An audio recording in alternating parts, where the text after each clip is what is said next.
ભાવનગરના કુડા દરિયાકાંઠે નહાવા ગયા દરમિયાન સર્જાયેલા અકસ્માતનો 6 દિવસ બાદ અત્યંત દુઃખદ અંત આવ્યો છે।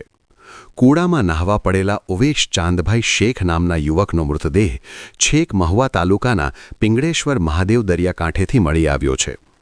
ઉવેશભાઈ છેલ્લા 6 દિવસથી લાપતા હતા અને પરિવારજનો ભારે આશા અને આક્રંદ સાથે તેમની શોધખોળ કરી રહ્યા હતા। 6 દિવસ બાદ જ્યારે પિંગળેશ્વરના દરિયાકાંઠે એક મૃતદેહ મળી આવ્યાની જાણ થઈ ત્યારે ગ્રામજનોએ તુરંત પોલીસને જાણ કરી હતી। પરિવારે સ્થળ પર પહોંચી ઓળખવિધિ કરતા આ મૃતદેહ ઉવેશભાઈનો જ હોવાનું સ્પષ્ટ થયું હતું। આપણું નામ? ગઢડાથી સૌજીભાઈ બાબુલભાઈ, સરપંચ છું ગઢડા ગામનો।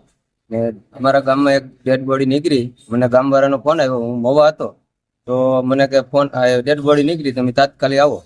પછી મેં પોલીસ સ્ટેશને ફોન કર્યો, બસ પછી અમે બધા ભેગા થઈને ગયા। તમને કેમ આ જાણ કોના દ્વારા જાણ? અમને ફોન આવ્યો છે મારા ગામમાંથી કે ભાઈ આપણા ગામમાં ડેડ બોડી નીકળી છે, તમે તાત્કાલિક મોવાથી આવો। ઓકે, તમારું નામ? મારું નામ પઠાણ જિલ્લાની ગાન। આ મારો ભાઈબંધ છેલ્લા 6 દિવસથી ગુમ થયો હતો કુડાના દરિયામાં। એ લોકો રવિવારે ભાઈબંધ દોસ્તાર નાવા ગયા હતા।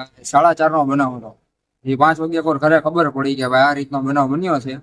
પછી એમને આજે શનિવારે એક ગામમાંથી ફોન આવે કે ભાઈ અહીંયા ડેડ બોડી મળી છે। તમને કઈ જગ્યાએથી ફોન આવેલો હતો? ખરેલ ગઢડા, બરોબર। ત્યાં અમે તપાસ કરવા આવ્યા તો ત્યાં જોયું કે ભાઈ ડેડ બોડી અમારા ભાઈબંધની મળી આવી છે ઉવેશની। એ અહીંયા વિઠ્ઠલવાડી કેપિટલની અંદર નોકરી કરે છે, બરોબર। એટલે પોલીસ ફરિયાદ કુડાની અંદર કરેલી છે। ઓકે, આપણું નામ? રાઠોડ ઇમ્તિયાઝ છે। અમારે ખરેડ ગઢડા ગામમાં એક ભાવનગરથી ગુમ થયેલા ભાઈની લાશ એ ખરેડ ગઢડા ગામે મળેલી હતી। તો અમે લોકો ત્યાં પહોંચ્યા હતા। ત્યાં જઈ ને અમે ભાઈ સરપંચભાઈ ગામવાળાએ બધા અમને સાથ સહકાર આપી ને ફૂલ અમને અહીંયા સુધી પહોંચાડ્યા છે।